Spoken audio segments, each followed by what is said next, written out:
They call when the females have a yellowish brown in theirs, males have horns when the females do not. And that is a hog deer right there that will pass. A little short, heavy little deer, that is a hog deer. And there's another one of our male Indian muntjac deer.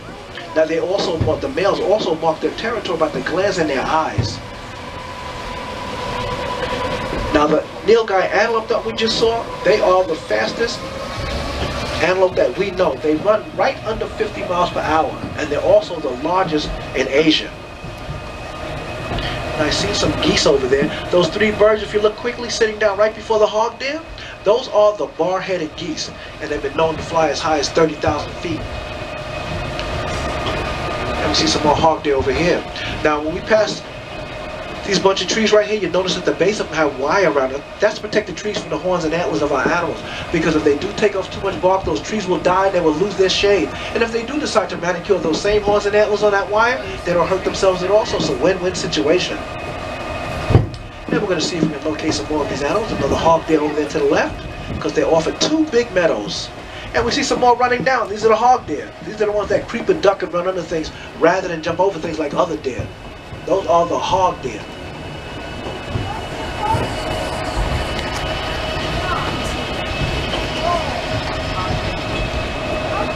Now we're about to come up past a double fence. And once we come over to the next exhibit, we're on the lookout for the cute little China's tufted deer. Only weighing about 40 pounds. A fun fact about them also, they will make a bark-like sound also once they sense danger. Now just like our white-tailed deer in New York, they have a white tail on the rump, and when they flash that tail, it's the signal of danger to the other deer.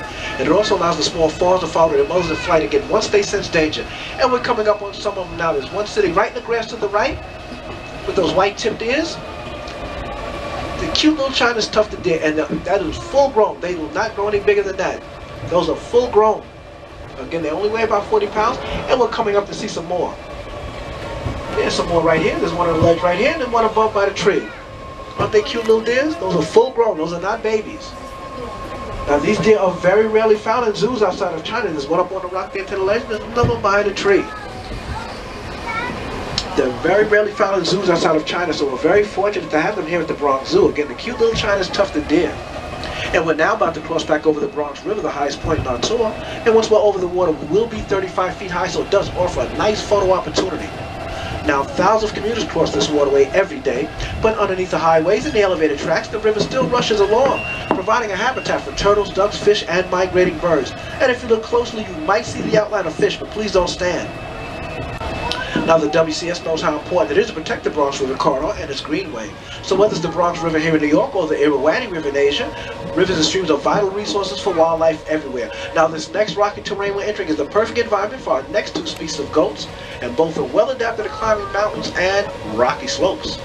On the ground, we're looking at our female Himalayan tahr, and the Bronx Zoo is showing an all-female group at this time. They have the shaggy coats and horns that go directly back over their heads. They also have special rubbery claws in their hooves that allow them to climb rocks very easily, just like the sole of a climbing boot.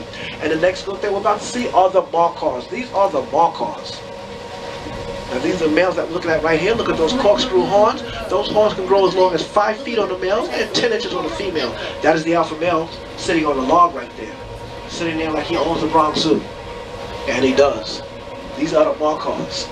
Now legend has it that the ghosts had ate some snakes, and the snakes tried to escape through the top of their heads and branched out and became those horns. Hence the name markhor, which means snake eater.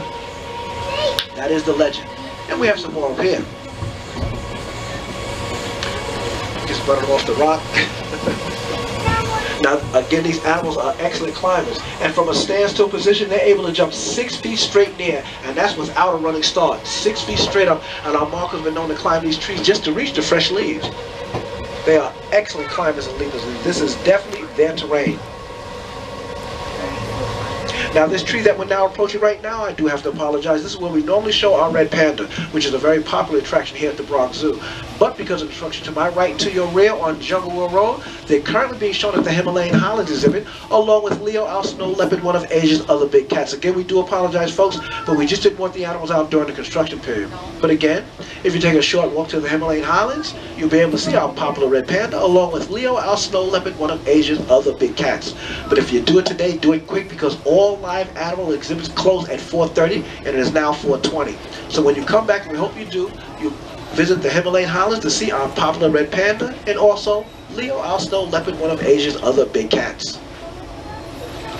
The only thing open after 4:30 is the Bug Carousel and the 4D Theater.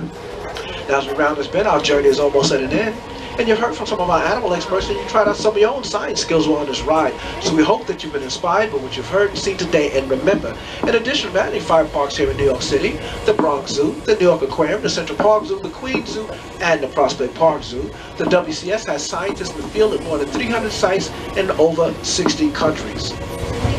Now, conflicts between humans and wildlife are becoming a more common concern all over the world. But the Wildlife Conservation Society scientists, both in the field and here at the Bronx Zoo, are working to find solutions to ensure the survival of wildlife worldwide. And you can help our efforts. As a matter of fact, just by visiting us today, you are helping us help wildlife. And you can discover other ways to get involved as well. You can visit us online, join an education program, or just become a WCS member. Your Zoo Map has all the information to help keep you connected. Now I'm going to ask everyone to please remain seated as we're about to make a brief stop. And this is just what our trained computers can recalibrate. Once that happens, we'll be pulling in a platform. I'm going to let you go to enjoy the rest of your day here at the wonderful Bronx Zoo. Again, this is just a brief stop, only about 10 seconds. And then after that, we will be pulling in a platform.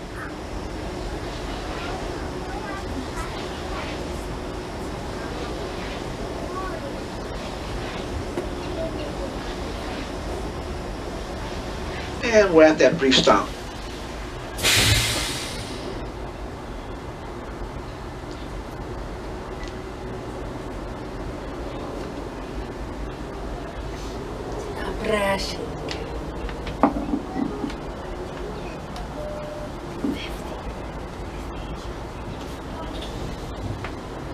And we are on our way.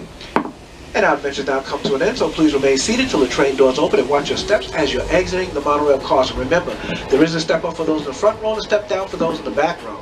And on behalf of the Wildlife Conservation Society and the Bronx Zoo, we'd like to thank you for joining us today. My name is Eugene. Please come back and join us again real soon here at the wonderful and beautiful Bronx Zoo. Now, this is a great time for me to remind you, please take all your belongings with you. Check the seats, check the floors. We don't want you leaving anything behind. And again, watch your steps as you're exiting the monorail cars. And again, enjoy the rest of your day here at the wonderful Bronx Zoo.